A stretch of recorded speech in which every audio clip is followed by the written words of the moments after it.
कि आप किस परिवारवाद के किस चेहरे के लिए जमुई में आप प्रचार करने आ रहे हैं।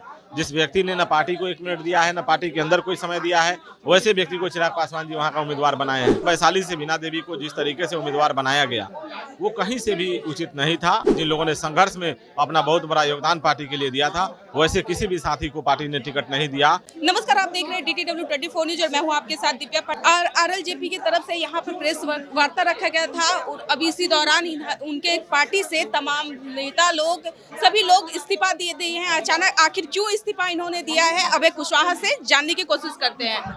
आखिर आप लोग इतने नाराज क्यों हैं, पार्टी से इस्तीफा क्यों दे दिया? देखिए, ऐसा है, हम लोग लंबे समय के संघर्ष के सिपाही हैं। 2010 से हम लोग जनशक्ति पार्टी के अंदर हैं। जब पार्टी 2020 में टूटी, तो टूटने के बाद जिस तरीके से पार्टी के अंदर एक भगदड़ सा माहौल था, और वैसी स्थिति से हम लोगों ने पार्टी को निकालने में हमारे जैसे 15-20 ही साथी थे, जो पूरे बिहार का भ्रमण करके हम लोगों ने पार्टी को इस शीर्ष पर लाने का काम किया। धीरे धीरे कारवा बढ़ता गया, बिहार में तमाम लोगों का सहयोग समर्थन हम लोगों को मिला। लेकिन आज की तारीख में जिस तरीके से पार्टी को 5 सीटें मिली, उसमें कहीं ना कहीं बिहार के कार्यकर्ताओं की अनदेखी की गई। जो पार्टी के संगठन के हमारे वैसे साथी, जिन लोगों ने संघर्ष में अपना बहुत बड़ा योगदान पार्टी के लिए दिया था, वैसे किसी भी साथी को पार्टी ने टिकट नहीं दिया। इन सारे बातों को लेकर के हम लोगों को कहीं ना कहीं कार्यकर्ताओं की तरफ से बड़ी दबाव था। तो उन सारे दबाव के मद्देनजर हम लोगों ने निर्णय लिया कि भाई पार्टी के अंदर रह के हम लोग तांत्रिक तरीके से किसी चीज का विरोध नहीं करते। ऐसा उम्मीद था कि चिराग पासवान आप लोगों के साथ ऐसा करेंगे, अपने कार्यकर्ताओं के साथ। आप लोग काफी समय से, इतने दिनों से थे उनके साथ। देखिए, हम सैकड़ों ऐसे वाकया का हम स्मरण करना चाहेंगे कि जब भी उनसे हम लोगों की चर्चा होती थी, तो वो बार बार कहते थे कि वैसे किसी व्यक्ति को हम लोग टिकट नहीं देंगे जो गद्दार है, जिन लोगों ने पार्टी को तोड़ा है। पहला उनका था। दूसरा, पार्टी के संघर्ष के ही कार्यकर्ता हमारी पार्टी के सिंबल पे चुनाव लड़ेंगे। तो इन सारे चीजों को, अब जिनके साथ आप काम करेंगे, थोड़ा विश्वास तो आपको रखना पड़ेगा, नेतृत्व पे भरोसा करना पड़ेगा। नेतृत्व से भरोसा के बदौलत हम लोग यहाँ तक आए। जब पार्टी ने अंतिम निर्णय लिया, उसमें वैशाली से बीना देवी को जिस तरीके से उम्मीदवार बनाया गया, वो कहीं से भी उचित नहीं था। वो पार्टी के अंदर कभी नहीं थी, पार्टी को छोड़ चुकी थी। वो पशुपति कुमार पारस जी के साथ पार्टी को तोड़ने में उनका बहुत बड़ा योगदान था। उनके घर पे ही सारा निर्णय लिया गया था, वैसे लोगों को टिकट दे दिया गया। शांभवी चौधरी, कौन है शांभवी चौधरी? आज तो अभी राजनीति में उनका कोई तो कम उम्र की थी, समस्तीपुर से उनको टिकट बस दिया उनकी गया। एक ही पहचान है, वो अशोक चौधरी की बेटी हैं। बस सिर्फ एकमात्र इसी पहचान के बदौलत उनको समस्तीपुर से उम्मीदवार बना दिया गया।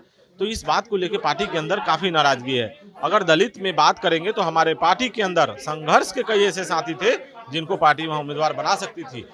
चिराग पासवान जी के साथ साई की तरह रहने वाले संजय पासवान जी, जो बेचारा अपने घर परिवार को छोड़ के दिन रात इनके साथ घुमा पूरे बिहार में, वैसे व्यक्ति को ये उम्मीदवार नहीं बनाए। अगर रविदास समाज से किसी को उम्मीदवार बनाना था, तो उसके लिए भी हमारे पास संजय रविदास थे। रानी देवी जिला परिषद अध्यक्ष वो थी, जो हमारे पार्टी के अंदर है। ऐसे शोभा सिन्हा पासवान है, जो हमारी पार्टी की महिला की अध्यक्ष पूरे बिहार में घूमी है। वैसे लोगों को पार्टी को उम्मीदवार बनाना चाहिए था, वैसे किसी भी साथी को उम्मीदवार नहीं बनाया।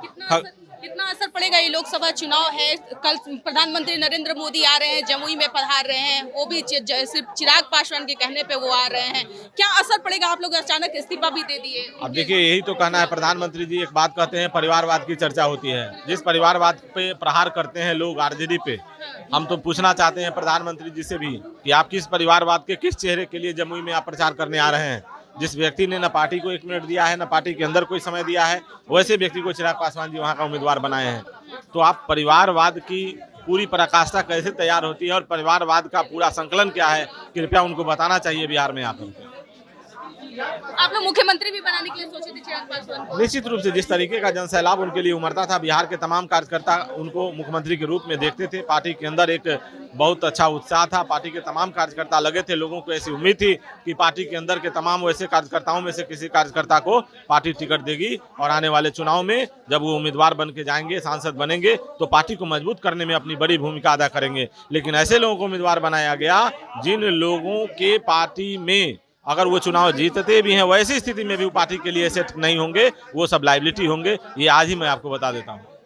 ये थे अजय कुशवाहा जी, जिस तरह से काफी नाराज दिख रहे हैं पार्टी से। आज सभी लोगों ने इस्तीफा दे दिया है। चिराग पासवान पे अब कितना असर पड़ेगा चुनाव को लेकर, जबकि कल नरेंद्र मोदी जिस तरह से कहते हैं लालू यादव के परिवारवाद पर टिक्का टिप्पणी करते हैं, तो अब इन लोगों का कहना है कि ये परिवारवाद नहीं है, तो क्या हुआ?